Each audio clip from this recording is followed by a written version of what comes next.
lepas masker dulu karena mau ngobrol banyak dengan pemirsa Melek Hukum. Anda bergabung lagi bersama saya dan sudah bersama saya juga, jadi saya nggak akan sendiri di studio Melek Hukum. Ada Prof. Edi. Prof, terima kasih, selamat datang di Melek Hukum. Lagi kita mau ngobrol banyak kali ini soal sertifikasi halal, karena mungkin Anda udah nerima di media sosial, baca di media sosial Presiden Jokowi bilang ini nanti sertifikasi halal itu gratis, untuk usaha kecil menengah juga diberi banyak insentif, dipermudah izinnya. Kita akan bahas soal itu, Prof, karena kan tentu jadi penting buat ada penting bagi usaha, bagi pengusaha terutama untuk memastikan dagangannya ini halal apa enggak, bisa dikonsumsi atau enggak gitu kan, yang paling penting. Nanti kita akan bedakan juga nanti kalau Badan POM itu tugasnya juga apa, Prof, karena tentu ada banyak mekanisme atau syarat yang harus penuhi terlebih dahulu untuk memulai usaha Anda. Karena di masa pandemi nih, Prof, banyak banget UKM didorong oleh pemerintah kan untuk bisa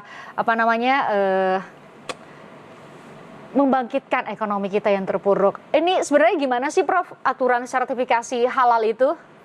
Kalau kita bicara mengenai sertifikasi halal, maka rujukannya adalah Undang-Undang Nomor 33 Tahun 2014. Undang-undang itu mengenai JPH ya, Jaminan Produk Halal. Nah, sebetulnya ketika berbicara mengenai produk halal, merujuk kepada Undang-Undang Nomor 33 Tahun 2014, ada dua hal yang paling penting, yaitu definisi mengenai produk itu sendiri dan definisi mengenai halal. Yang paling singkat sih mengenai halal. Halal itu adalah segala sesuatu yang kemudian ditetapkan sesuai dengan syariat Islam. Tetapi pengertian produk di sini sangat luas. Jadi produk di sini baik produk makanan maupun minuman, obat-obatan, kosmetik, kemudian produk kimiawi, produk biologi, rekayasa genetika yang kemudian digunakan oleh masyarakat. Tapi kemudian produk halalnya itu pada ketentuan umum halal adalah sesuai dengan syariat Islam. Jadi kalau berbicara mengenai sertifikasi halal itu diatur khusus. Jadi mengenai jaminan produk halal ini berdasarkan undang-undang tersebut itu dilaksanakan oleh Badan Penyelenggara Jaminan Produk Halal atau BPJPH, dan itu termasuk dalam persoalan sertifikasi juga dilakukan oleh badan penyelenggara ini.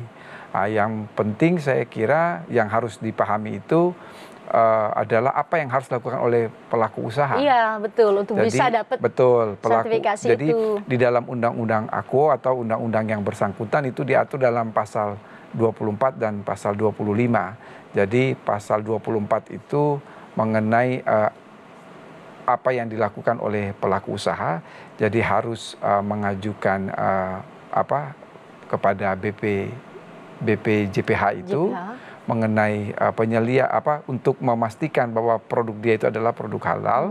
Dan kalau sudah mendapatkan bahwa ini adalah produk halal, maka dalam ketentuan pasal 25 itu dia harus menjaga kehalalan produknya itu dalam masa sertifikasi tersebut. Tetapi mengenai sertifikasi halal itu sendiri itu diatur dalam pasal 29 ya, dalam pasal 29, dan ketentuan itu tidak banyak berkaitan dengan sanksi ya. Jadi hanya ada dalam pasal 56 dan pasal 57 undang-undang tersebut bahwa ada kewajiban dari pelaku usaha untuk tetap mempertahankan kehalalan produknya. Kalau dia tidak mempertahankan padahal dia memiliki sertifikasi halal, itu ada ancaman pidananya. Ini yang kemudian nanti kita bisa kaitkan dengan Undang-Undang Cipta Kerja, karena kalau kita lihat apa yang disampaikan oleh Menteri Koperasi UMKM maupun Presiden bahwa Undang-Undang Cipta Kerja ini akan memberi kemudahan tidak hanya kepada koperasi tetapi juga kepada pelaku usaha, khususnya adalah UMKM, ya? Termasuk di dalamnya juga adalah persoalan sertifikasi halal dan ya. perizinan usaha katanya dipermudah melalui undang-undang itu. Betul. Berarti harus diurus tentu bagi pelaku usaha. Tapi jenis usaha apa, Prof, yang harusnya punya sertifikasi halal? Apakah hanya spesifik ke makanan, restoran? Tadi yang saya katakan berdasarkan pasal 1 ayat 1 undang-undang tersebut, produk halal itu tidak hanya berkaitan makanan dan minuman, tetapi juga berkaitan dengan obat-obatan, kosmetik, produk kimiawi, produk biologi, rekayasa genetik. Jadi ada 7 hal itu yang diatur.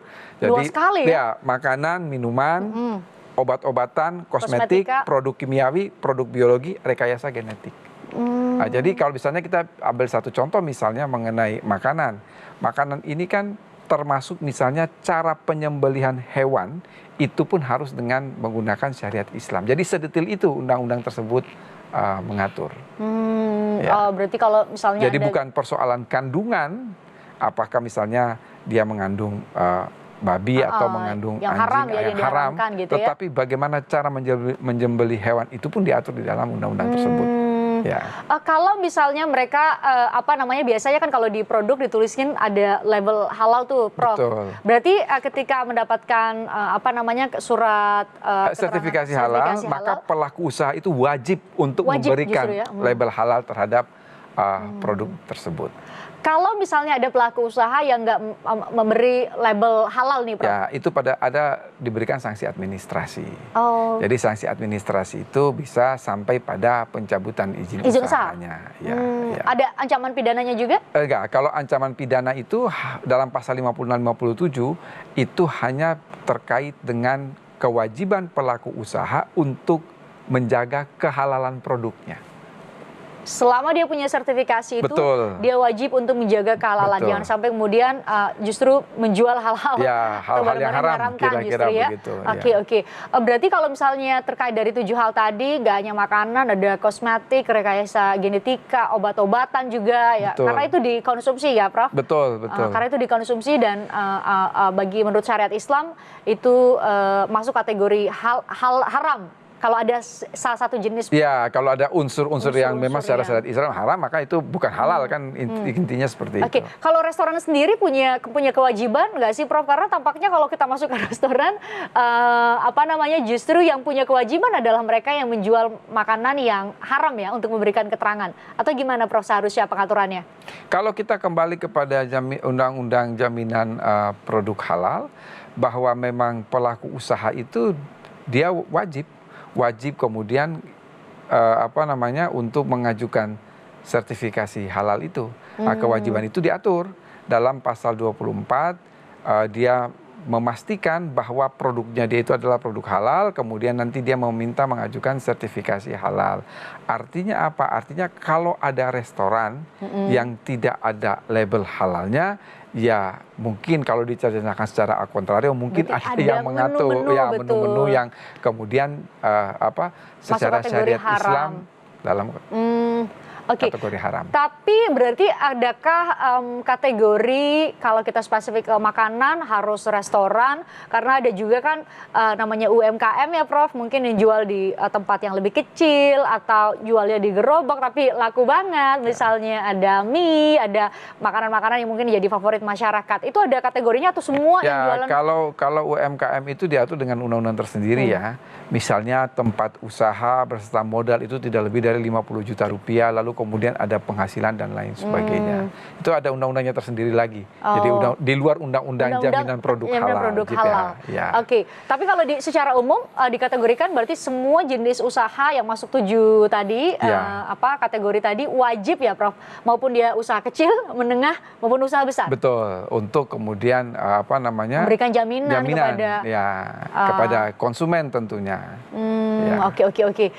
Tapi berarti kalau yang nggak yang jualan yang nggak halal menurut syariat Islam, ia juga wajib memberitahu ya, Prof. Misalnya setidaknya memberikan pengumuman di depan atau mungkin di daftar menu atau ada Ya kewajiban biasanya itu? kalau di daftar menu kan pasti ada ya bahwa itu mengandung unsur yang haram. Tetapi justru tidak ada kewajiban bagi mereka yang kemudian bukan menjual produk halal itu untuk kemudian mengumumkan dan lain sebagainya. Justru sebaliknya untuk kenyamanan. Jadi berdasarkan Undang-Undang Jaminan Produk Halal yaitu tadi sekelumit kewajiban yang ada dalam pasal 24 dan pasal 25 untuk dia memastikan kemudian mengajukan sertifikasi pada pasal 29 lalu kemudian nanti ada dari BPJH itu ada penyelia untuk make sure ya memastikan bahwa ini betul produknya adalah halal, termasuk tadi cara memproduksi dan lain sebagainya.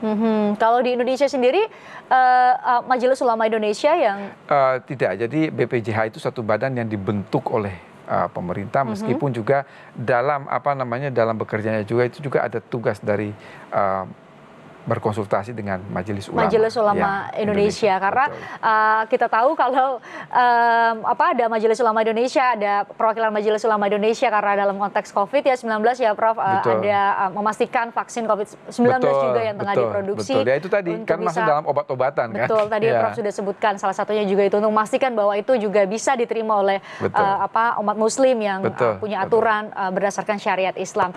Prof, nanti kita ngobrol dengan staf khusus Menteri Koperasi dan UKM untuk ngobrol banyak. Kita pastikan kita mencoba untuk memberi kabar gembira kepada pelaku usaha.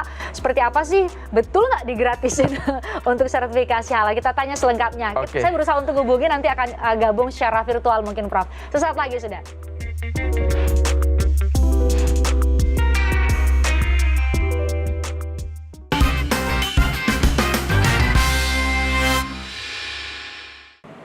Nah sekarang sudah bergabung bersama kami, sayang sekali nggak bisa bergabung secara langsung, ada Mas Vicky Satari SEMM, ini adalah staf khusus Menteri Koperasi dan UKM bidang pemberdayaan ekonomi kreatif. Halo, selamat siang Mas Vicky. Selamat siang Mbak Christian. Oke, Mas Vicky. Juga buat Prof Edi. Ya, selamat siang Mas Vicky. Ini kita udah ngobrol-ngobrol sih tadi Mas soal sertifikasi halal dan saya bilang ke pemirsa nanti kita pastiin bener nggak berita gembira buat para pelaku usaha nanti digratisin, betul ya? Digratisin untuk mengurus sertifikasi halal? Betul, untuk usaha UMK ya, usaha mikro kecil yang omsetnya kurang dari 1 miliar. Nah gimana tuh caranya? Iya. Terima kasih. Jadi sebenarnya begini, kita juga seperti yang tadi juga sudah disampaikan secara detail ya oleh Prof Edi, kita lihat bahwa jaminan produk halal ini sekarang sudah menjadi standar dan barometer dunia yang menentukan kualitas produk ya. Jadi penting untuk produk halal ini di-manage ya sehingga dapat dipahami dan diimplementasikan khususnya oleh para pelaku usaha mikro kecil menengah yang jumlahnya ini 99,9% dari populasi usaha di Indonesia. Yang juga penting bahwa industri halal ini memang potensinya besar. Proyeksi permintaan produk halal ini secara global ya sudah sangat meningkat dari sebelumnya sekitar 2 triliun US dollar di 2013 sampai dengan hari ini 2019 terakhir data mencatat ini meningkat sampai dengan 3,7 triliun US dollar. Jadi laju pertumbuhannya juga cukup tinggi ya, ini ada 9,6%. Indonesia ini berada pada ranking keempat industri pariwisata halal. Kemudian ranking kedua untuk busana muslim dan ranking ke-10 untuk keuangan syariah. Nah ketika bicara makanan ini kan tadi dari 7 kategori yang diatur ya, ini kan makanan minuman nih yang menjadi utama. Indonesia belum masuk ke 10 besar di data dari Global State of Islam Economic ya. Jadi sebenarnya itu terkait dengan cara ini kan kita bicara terkait dengan apa yang didorong ya dalam RUU Cipta Kerja, Klaster Kemudahan dan Perlindungan serta Pemberdayaan Koperasi dan UKM. Kami sedang secara simultan juga sedang menyusun nih Mbak Christian ya terkait dengan RPP-nya. Jadi RPP terkait dengan integrasi pendaftaran sertifikasi jaminan produk halal dalam konsep relaksasi perizinan tunggal dalam rancangan peraturan pemerintah ya tentang peraturan pelaksana RUU Cipta Kerja klaster koperasi dan UMKM.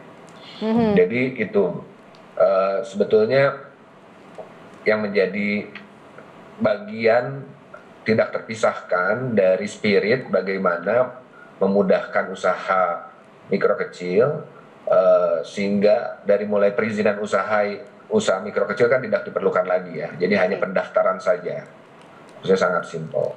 Jadi pendaftarannya ini sedang kita atur sebetulnya secara detailnya ya, bagaimana teknisnya nanti. Sekarang udah bukan rancangan lagi, udah jadi undang-undang. Makanya undang-undang, saya mau tanya Mas. RPP-nya yang lagi disusun, rancangannya yang peraturan pelaksananya ya. Iya. Prof.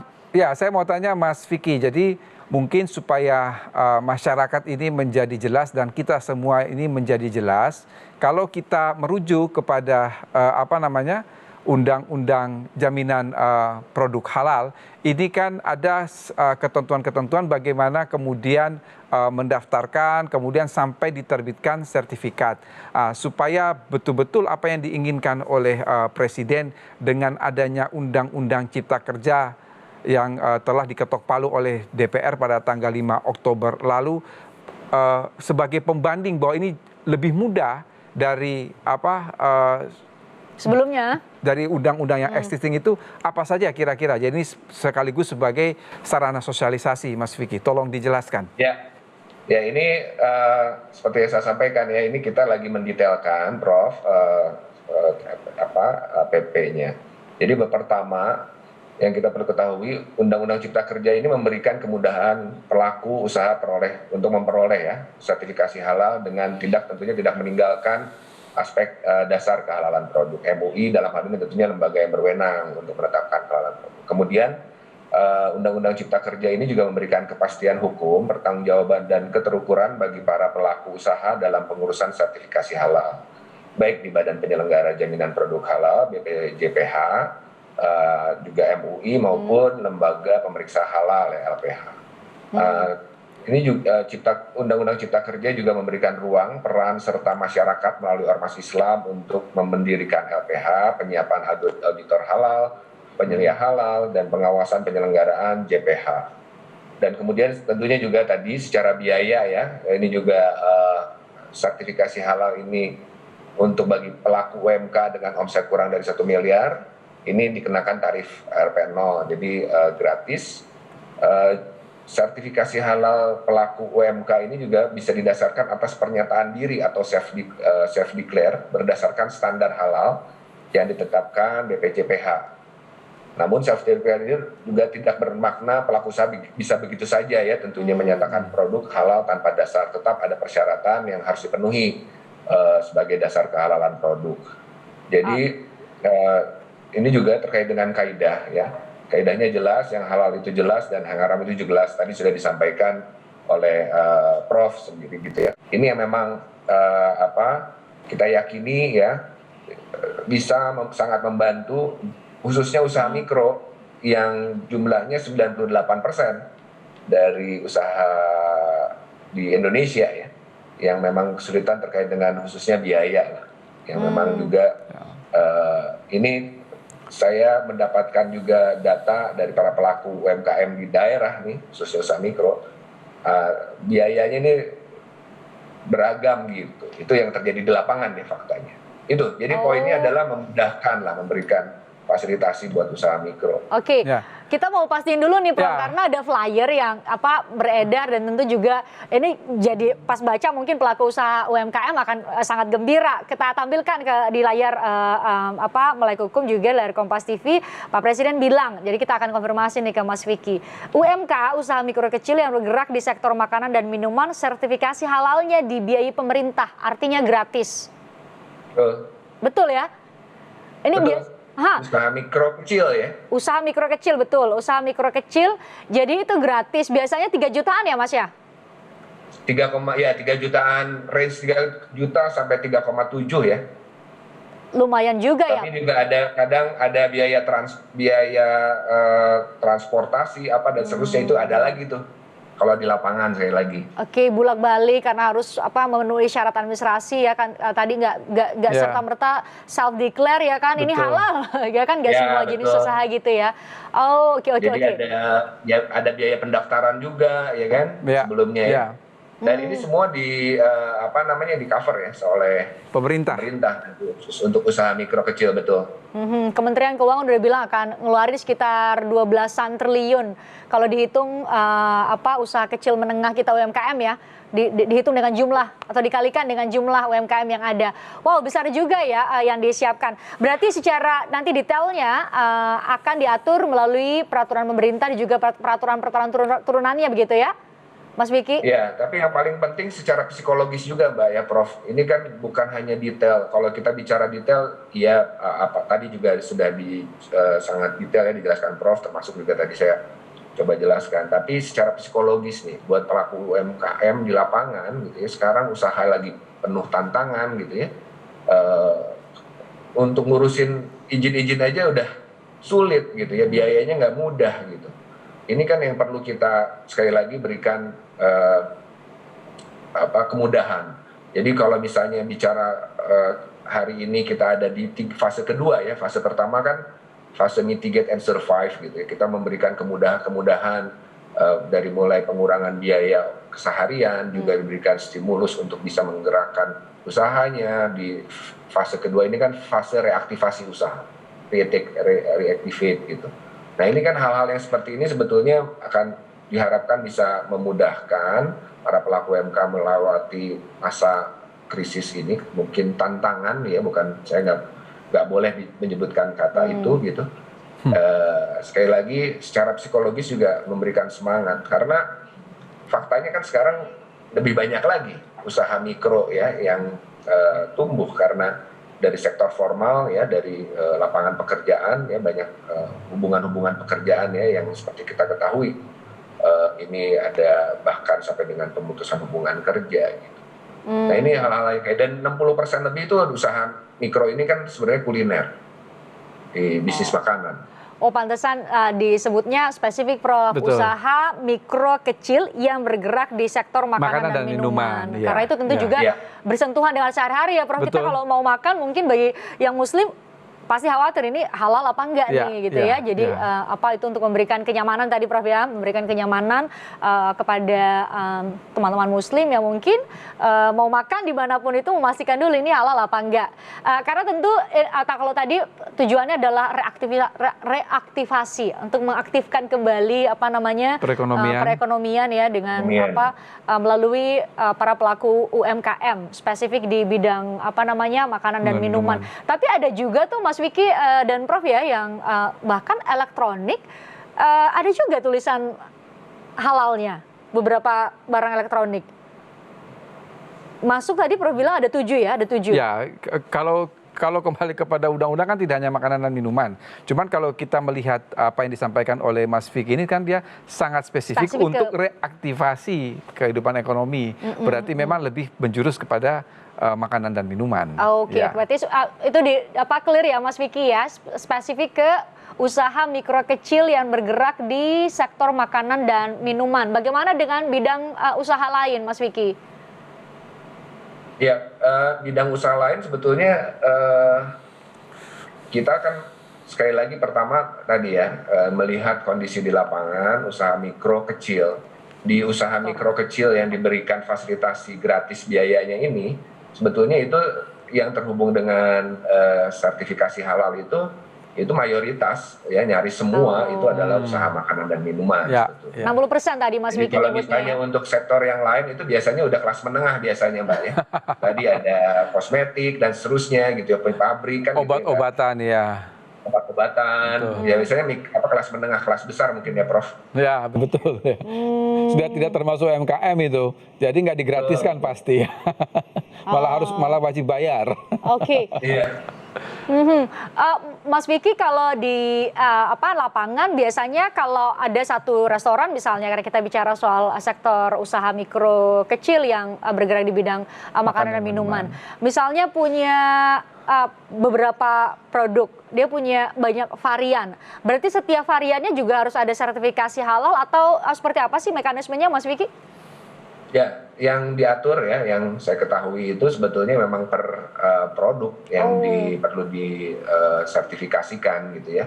Walaupun di awal memang kita juga sampaikan untuk memberikan kemudahan, yaitu bisa dikolektifkan restorannya bahwa ini adalah halal, produknya halal gitu ya. Tapi memang kenyataan ini harus per produk gitu ya. Aduh, mahal juga ya kalau sebelumnya misalnya satu produk 3 jutaan. juta. Kalau dia punya 5 produk udah 15 jutaan lebih ya. Juga. Belum nambah biaya pendaftaran dan lain-lain ya.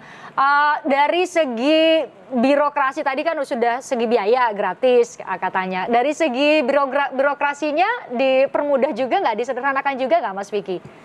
Atau harus bolak-balik? Iya, kalau untuk sekarang kan dari mulai izin itu dibuat satu pintu saja ya di OSS ya. Jadi sifatnya bukan perizinan, jadi pendaftaran. Demikian juga. Nah ini yang sebetulnya kita ingin juga pastikan di RPP-nya, dalam PP-nya ya, dalam aturan yang mengatur lebih teknis terkait dengan hal ini. Ini kita juga ingin pastikan lebih mudah, lebih sederhana gitu ya. Spiritnya itu dari Undang-Undang Cipta Kerja ini spiritnya begitu banyak yang diberikan kemudahan ya dalam hal baik teknis administratif, baik dari kegiatan berusaha, akses pembiayaan, akses rantai pasok dan seterusnya. Jadi spiritnya pasti nggak mungkin ini udah gratis tapi tetap prosesnya ribet gitu kan? Ya, ini sama aja bohong gitu ya. Nah itu dia jadi pertanyaan. Ya, kita pasti permudah, Pak. Jadi harapannya juga base-nya lebih ke online ya. Ini sekali lagi tanpa biaya ya. Jadi tapi pengurusan harus dilakukan gitu. Biar bagaimanapun juga ini bagian dari proses literasi manajemen buat para pelaku usaha ya. Karena ada standar-standar, dan apalagi tadi saya sebutkan ada potensi global market. Bahkan makanan Indonesia ini belum masuk ke dalam top 10-nya industri halal dunia, ya kan? Kita punya supply chain ekosistem halal ini yang tadi disebutkan ya oleh Prof untuk daging menyembelihnya aja sudah ada standarnya dan seterusnya. Ini kan yang menjadi kita melihatnya dari sisi opportunity, peluang ya. Jadi teman-teman peluang. Jadi UMK juga harus kita harus tertib administrasi, tentunya kita berikan kemudahan secara mekanisme ya. Tapi di balik itu semua ada peluang yang sangat besar sebetulnya terkait dengan Indonesia tentunya sebagai negara yang muslimnya terbesar di dunia gitu ya. Kita punya kekayaan alam yang luar biasa gitu ya. Apalagi sekarang kan orang ketika ada sertifikasi atau cap halal, sehat, halal itu tuh lebih tertrigger gitu ya dalam kondisi saat ini pasca pandemi. Oke, itu memberikan kepastian hukum, memberikan kenyamanan kepada mereka yang memang punya aturan untuk harus sesuai dengan syariat Islam.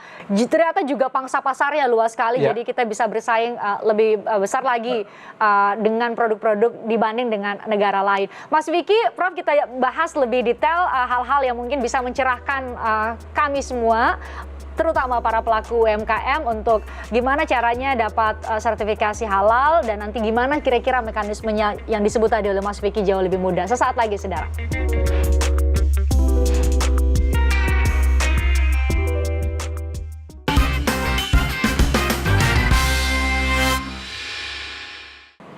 Kembali lagi di Melek Hukum, saudara, masih bersama dengan Prof. Edi dan juga Mas Vicky.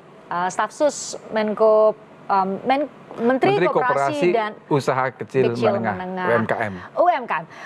Kita bicara soal sertifikasi halal yang dikatakan, dijanjikan bakal lebih mudah, bahkan gratis buat makanan dan minuman. Prof punya pertanyaan buat Mas Vicky? Ya, Mas Vicky, tadi dari penjelasannya saya ingin mungkin dijelaskan lebih lanjut ke kita semua bahwa mengenai self-declare dari pelaku usaha bahwa produknya ini halal. Itu tadi dikatakan bahwa akan dilihat apakah ini low risk or no risk. Itu apa? Contohnya seperti apa? Yang low risk atau no risk itu seperti apa, Mas Vicky?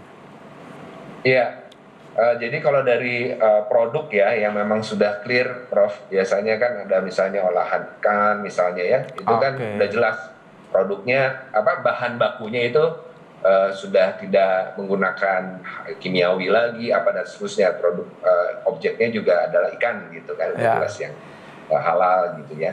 Nah, terkait dengan yang mungkin ya yang high risk dan low risk, yang bukan no risk dan bukan low risk ya, istilahnya begitu. Itu juga itu yang terkait dengan memang ada olahan yang menggunakan bahan kimiawi gitu.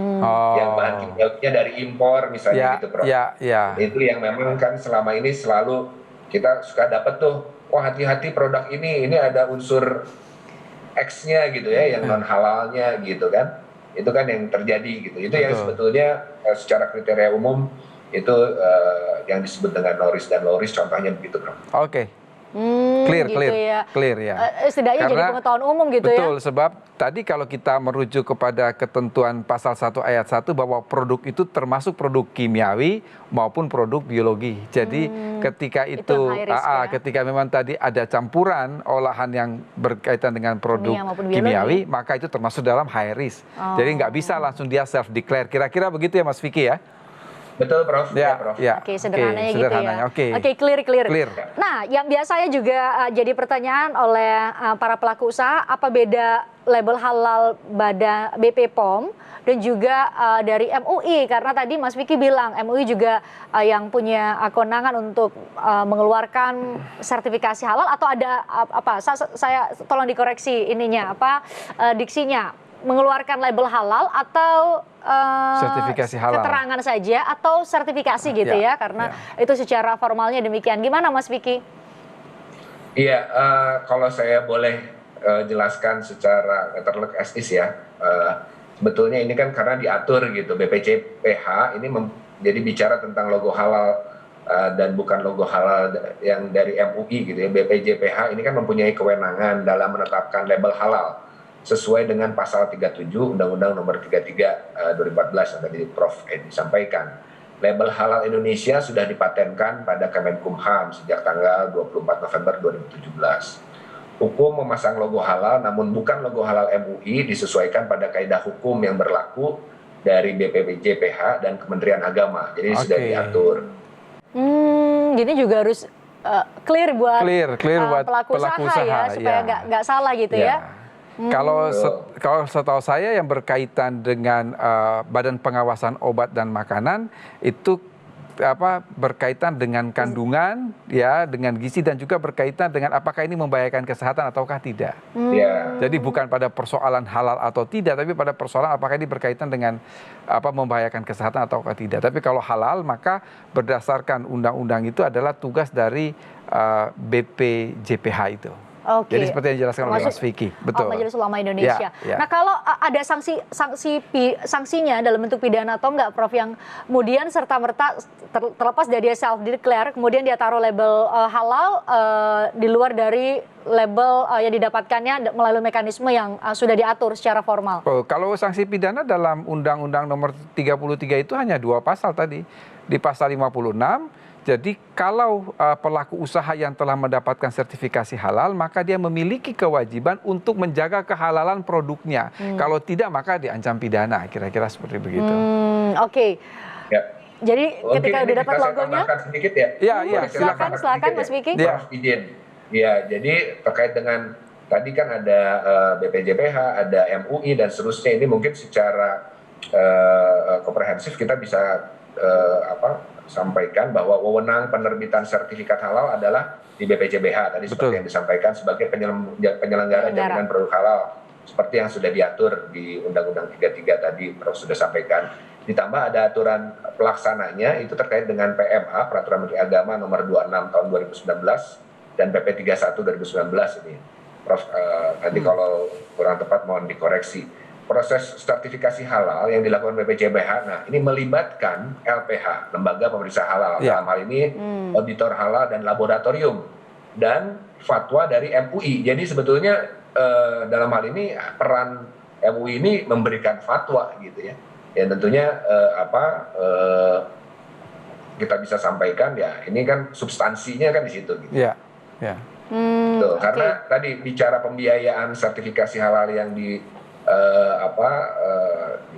kita bicara Undang-Undang Cipta Kerja, ini kan ada 4 komponen biaya kurang lebih dari mulai pengajuan permohonan sertifikat halalnya, kemudian biaya pemeriksaan dan atau pengujian kehalalan produknya, kemudian ada biaya pelaksanaan sidang fatwa halal sampai dengan penerbitan sertifikat. Jadi itu ya kurang lebih terkait dengan pembiayaan sertifikat halal yang dibiayai oleh pemerintah dalam hal ini untuk usaha mikro kecil. Oke, ada beberapa tahapan ya yang harus dilalui. Ada satu artikel Pak Jokowi juga yang harus kita tampilkan ke pemirsa karena ini kabar gembira buat para pelaku usaha. Pak Jokowi bilang perizinan usaha untuk usaha mikro, kecil, UMK tidak diperlukan lagi, hanya pendaftaran saja, sangat simpel katanya. Itu gimana Mas Vicky? Jadi kalau saya punya usaha nih masuk kategori UMKM, berarti saya daftarkan saja gitu? Atau seperti apa bentuk syarat administrasinya kalau daftar dibanding dengan harus ada surat izin ya Pak, surat izin usaha? Iya, jadi terkait dengan kemudahan perizinan, sekarang cukup dengan, jadi pertama ke OSS ya, untuk mendapatkan NIB, nomor induk berusaha. Gitu. Jadi itu hanya satu, jadi pendaftaran, jadi bukan, sekali lagi namanya bukan lagi perizinan gitu. Cukup menyertai KTP dengan surat keterangan usaha, setingkat KTP. RT. Gitu. Dan ini dilakukannya secara daring ya ke OSS-nya gitu sebagai perizinan tunggal. Tapi kalau boleh nih Mbak Prof, saya juga sampaikan terkait dengan apa sih sebetulnya urgensi Cipta Kerja ini untuk para pelaku koperasi dan UMKM. Ini luar biasa, bukan hanya tadi sertifikasi halal untuk usaha mikro kecilnya digratiskan, izinnya hanya cukup mendaftar satu pintu ya, satu tahap, tapi juga secara spesifik ya, signifikan sebetulnya ini dimudahkan lagi dari mulai pendirian perseroan untuk oleh UMK cukup didirikan oleh satu orang gitu ya. Di naskahnya di pasal 109 angka 5 gitu. Kemudian ini yang paling fundamental, kegiatan usaha mikro kecil ini dapat dijadikan kredit program. Selama ini kan isunya kan akses pembiayaan ya, harus ada jaminan. Ya sulit usaha mikro kecil biasanya sewa kan gitu Prof. Sekarang bisa dijaminkan ya, dan kemudian akses pasar dalam kondisi yang kita kan sudah dengan program pemulihan ekonomi nasional itu demand side itu betul-betul diperkuat ya oleh dukungan program pemerintah, supply side-nya. Nah, bagaimana demand side-nya? Ini di APBN ini sudah diwajibkan untuk belanja barang dan jasa pemerintah 40%-nya diprioritaskan hanya untuk UMKM. Jadi jangan khawatir usaha menengah kecil kalau nggak punya pasar gitu ya, karena ternyata kementerian juga diminta untuk menyerap anggaran ya, menggunakan anggarannya dengan beli produk-produk UKM. Ternyata wah luar biasa ya Prof ya. Ditambah juga koperasi sekarang Prof, jadi dari awalnya 20 orang baru mendirikan koperasi. Gimana koperasi mau relevan dengan milenial, dengan anak muda bikin startup, bisa sedikit orang bisa langsung jalan ya. Sedangkan kita yakini koperasi ini paling adil lah, ekonomi kerakyatan, tanggung renteng dan seterusnya. Sekarang ini cukup dengan 9 orang. Walaupun kami memang awalnya mengajukan lebih sedikit lagi ya, tapi 9 orang ini sudah sangat cukup signifikan untuk pendirian koperasi saat ini. Oke, saya mau nanya lagi ke Mas Vicky nih Mas ya. Ini kan Undang-Undang Cipta Kerja sudah disahkan oleh DPR tanggal 5 Oktober. Artinya nanti sampai minggu depan, 5 November, kalau Presiden belum menandatangani, maka akan berlaku dengan sendirinya. Oke. Ya? Nah, ini terkait dengan topik kita, Mas Vicky, koperasi dan UMK. Kalau saya melihat keseluruhan Undang-Undang Cipta Kerja itu kan membutuhkan kurang lebih sekitar 470 peraturan pemerintah. Saya nggak tahu, terus terang saya belum membaca detail. Untuk bidang koperasi dan UMK ini membutuhkan berapa peraturan teknis? Itu dulu pertanyaan pertama. Dan pertanyaan kedua, apakah semua akan dimasukkan ke dalam satu peraturan pemerintah biar lebih simpel, ataukah dipecah-pecah lagi? Karena kan tidak ada artinya undang-undang itu bagus, tetapi kemudian dia non applicable, tidak bisa diterapkan karena menunggu peraturan pelaksana. Silakan, Mas Vicky. Ya, jadi terkait dengan klaster koperasi dan UKM, Prof, ini memang lagi terus dalam proses pembahasan ya. Kami juga tentunya koordinasi dengan pihak Kemenko Perekonomian dan pihak-pihak lain. Ini saya sampai saat ini memang terkait dengan RPP tentang pelaksanaan Undang-Undang Cipta Kerja untuk kemudahan perlindungan dan pemberdayaan bagi koperasi usaha mikro, kecil, dan menengah, ini ada di satu RPP, Prof. Ini sampai saat ini draftnya ya, ini kan terus dinamis ya, sampai dengan tentunya ditetapkan. Ini ada 6 bab ya, sampai dengan kurang lebih 76 pasal sementara ini, Prof. Itu mungkin yang bisa saya sampaikan. Jadi kalau untuk klaster ini coba diatur dengan satu RPP ya, Prof. Terkait dengan ada 19 pasal kan terkait dengan di Cipta Kerja terkait klaster koperasi UMKM. Ini didetailkan menjadi sekitar 76 pasal tadi saya sampaikan. Ya, 76. Jadi itu meliputi dengan isu-isu, Pak. Ya, Betul. jadi hanya satu PP saja ya? Betul. Ya, saya kira itu lebih simpel. Sebab kalau tadi kan diperintahkan 19 PP, tapi 19 yang ada peraturan lebih lanjut dengan peraturan pemerintah itu diringkaskan ke dalam satu peraturan pemerintah. Saya kira itu jauh lebih baik. Jadi orang bekerja itu atau orang hanya lihat pada satu aturan saja. Saya kira memang itu jauh lebih baik. Dan Presiden sudah menyampaikan ke publik untuk diajak sebanyak-banyaknya kalau mau ngasih masukan, mau saran. Bahkan terakhir saya ngobrol dengan Dewan Pertimbangan, anggota Dewan Pertimbangan Presiden, Pak Agung Laksono bilang mau dibuat website, nanti kalau pemirsa atau siapapun yang ingin memberikan masukan nanti bisa disampaikan di website itu, Prof. Jadi dibuka partisipasi publik seluas-luasnya. Oke. Ada beberapa pertanyaan, Prof, yang masuk ke email Melek Hukum. Kita langsung tanyain aja ya, mumpung ada Mas Vicky gabung sama kita. Mas Vicky, ini ada pertanyaan dari pemirsa, dari Rea. Katanya gini, aku baru saja membuat produk kecil-kecilan yang baru dijual ke teman-teman dekat dan sudah mulai aku promosikan di media sosial juga katanya. Yang ingin aku tanyakan, perlukah pemilik usaha kecil dan menengah atau yang biasa disebut UKM mendaftarkan merek dagangnya? Terima kasih atas jawabannya katanya. Itu perlu nggak, Mas Vicky? Perlu banget. Jangan sampai nanti bisnisnya gede, wah ternyata mereknya udah didaftarin orang. Spirit dari hak kekayaan intelektual kan itu. Jadi dari awal segera daftarkan, apalagi sekarang kan tadi ya terkait dengan akses pembiayaan di Cipta Kerja juga sudah menjadi amanah bahwa UMK ya Anda bisa meminjam dana gitu ke perbankan itu tanpa jaminan fisik ya, kolateral seperti rumah atau sertifikat rumah dan kendaraan. Tapi dengan usahanya, syarat utamanya tentunya punya hak kekayaan intelektual yang menyatakan bahwa bisnis tersebut memang milik Anda. Gitu. Perlu ya.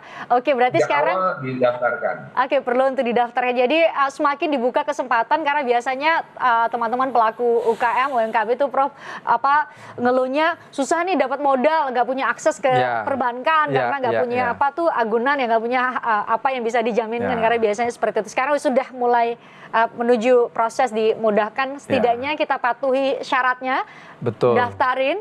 ya kan? Selagi masih kecil pun usahanya, nanti kalau semakin besar tentu dengan kita tertib administrasi, syarat administrasi ada banyak kemudahan yang kita dapatkan. Jadi mengenai klaster koperasi dan UMKM ini kemudahannya bukan hoax ya Mas ya? Udah enggak, kita udah konfirmasi. True, Prof. Ya, Ini luar siap. biasa lah menurut kami ya. Ya. Dan Oke, semoga nggak hoax lagi. Sudah dikonfirmasi setidaknya dari Mas Vicky Satari, staf khusus Menteri Koperasi dan UKM bidang pemberdayaan ekonomi kreatif di Melek Hukum. Jadi setidaknya ini kabar gembira buat clean dan clear. Pelaku UMKM ya. Semoga bisa menjadi bagian dari pemulihan ekonomi nasional yang terdampak pandemi COVID-19. Mas Vicky, terima kasih udah join di Melek Hukum. Terima kasih banyak udah memberikan pencerahan kepada kami semua. Ya. Makasih Mas Vicky. Ya, makasih Mas Vicky. terima kasih banyak. Jadi ini mungkin tambahan sedikit bahwa boleh untuk informasi lebih lanjut bisa cek di websitenya kemenkopukm.go.id atau media sosial @kemenkop UKM. Jadi semua program pemerintah terkait dengan koperasi dan UMKM detail ada di media yang tadi saya sebutkan. Terima kasih, Pak Presiden. Terima kasih, Prof. Edi. Ya, makasih Mas Vicky. Terima kasih. Wah, semakin dimudahkan lah dengan teknologi teknologi informasi. Sekarang bisa dengan mudah kita dapatkan di media sosial ya, berbagai informasi yang diperlukan. Kita jeda dulu, Prof. Nanti kita bicara lagi soal sertifikasi halal, kemudahan berusaha buat UKM yang kemudian diharapkan bisa menjadi bagian dari pemulihan ekonomi nasional. Sesaat lagi.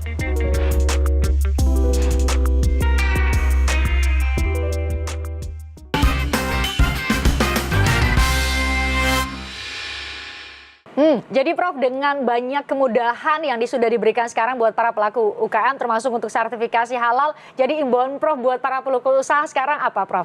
Ya, kalau himbauan saya bagi para pelaku usaha, satu, kita mentaati aturan yang ada dengan segala kemudahan dan tidak perlu khawatir, tidak perlu fobia dengan kesulitan ekonomi yang kita hadapi karena pandemi COVID. Dan dengan yang dijelaskan tadi oleh Mas Vicky ini tadi sudah ditegaskan akan ada